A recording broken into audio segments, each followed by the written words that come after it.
नमस्कार, प्रादेशिक समाचार के साथ मैं कामिनी। देश आज 25वां कारगिल विजय दिवस मना रहा है। प्रधानमंत्री नरेंद्र मोदी ने आज द्रास में कारगिल विजय दिवस की 25वीं वर्षगांठ के अवसर पर इस युद्ध के नायकों को श्रद्धांजलि दी। इस मौके पर प्रधानमंत्री ने कहा कि लद्दाख की ये महान भूमि कारगिल विजय दिवस की 25वीं वर्षगांठ की साक्षी बन रही है। उन्होंने कहा कि कारगिल विजय दिवस हमें यह बताता है कि देश के लिए दिया गया बलिदान अमर है।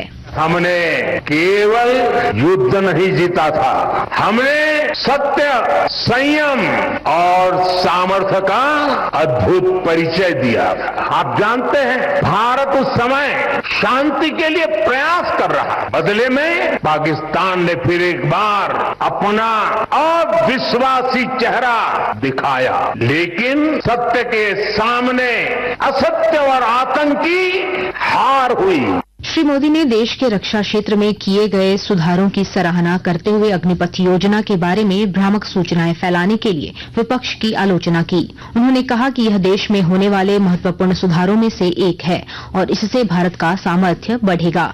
पथ योजना के जरिए देश ने इस महत्वपूर्ण सपने को एड्रेस किया। अग्निपथ का लक्ष्य सेनाओं को युवा बनाना है। दुर्भाग्य से राष्ट्रीय सुरक्षा से जुड़े इतने संवेदनशील विषय को कुछ लोगों ने राजनीति का विषय बना दिया। कुछ लोग सेना के इस रिफॉर्म पर भी अपने व्यक्तिगत स्वार्थ में झूठ की राजनीति कर रहे हैं। ये वही लोग हैं जिन्होंने सेनाओं में हजारों करोड़ के घोटाले करके हमारी सेनाओं को कमजोर किया। इधर झारखंड में भी कारगिल विजय दिवस पर कई कार्यक्रम आयोजित किए जा रहे हैं। रांची में पूर्व सैनिकों ने कारगिल युद्ध में शहीद हुए वीर जवानों को श्रद्धांजलि दी। मौके पर शहीदों के परिजनों को सम्मानित भी किया गया। कार्यक्रम में बतौर मुख्य अतिथि भारतीय वेटनर्स एसोसिएशन के संयोजक चंद्रशेखर शामिल हुए। उन्होंने कारगिल युद्ध में भारतीय सैनिकों की वीरता की चर्चा की। झारखंड विधानसभा का मानसून सत्र आज से शुरू हो गया है।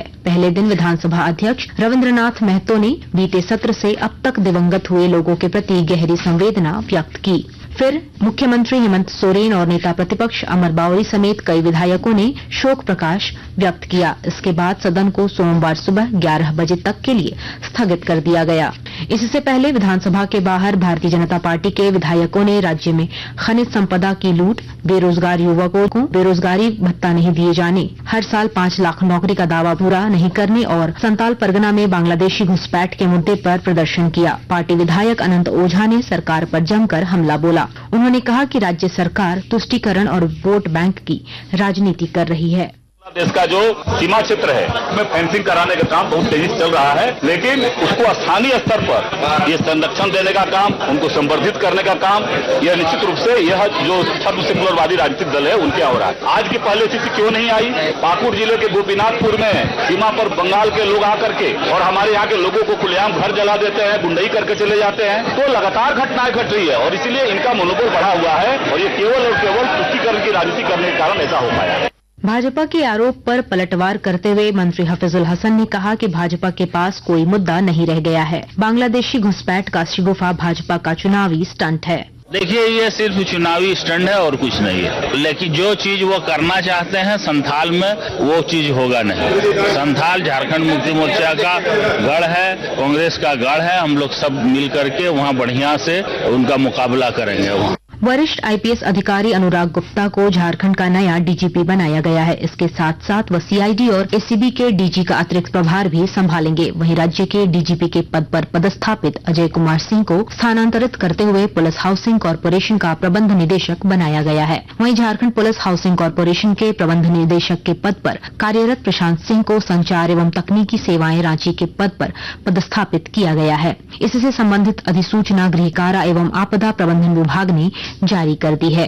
दुमका के विश्व प्रसिद्ध बाबा बासुकीनाथ धाम श्रावणी मेले में भक्तों की आने का सिलसिला लगातार जारी है। विस्तृत ब्यौरा दे रहे हैं हमारे संवाददाता। दुमका की विश्व प्रसिद्ध बाबा बासुकीनाथ धाम श्रावणी मेले में भक्तों के आने का सिलसिला लगातार जारी है।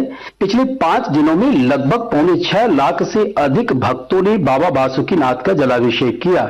मेले में आने वाले भक्तों को हर प्रकार की सुविधा मुहैया कराने में प्रशासन जुटा हुआ है। कतारबद्ध पूजा व्यवस्था से भक्तों को जलार्पण करने में सुविधा हो रही है। वहीं मेला क्षेत्र में खाद्य वस्तुओं की गुणवत्ता पर लगातार नजर रखी जा रही है। R.K. नीरद, आकाशवाणी समाचार, दुमका।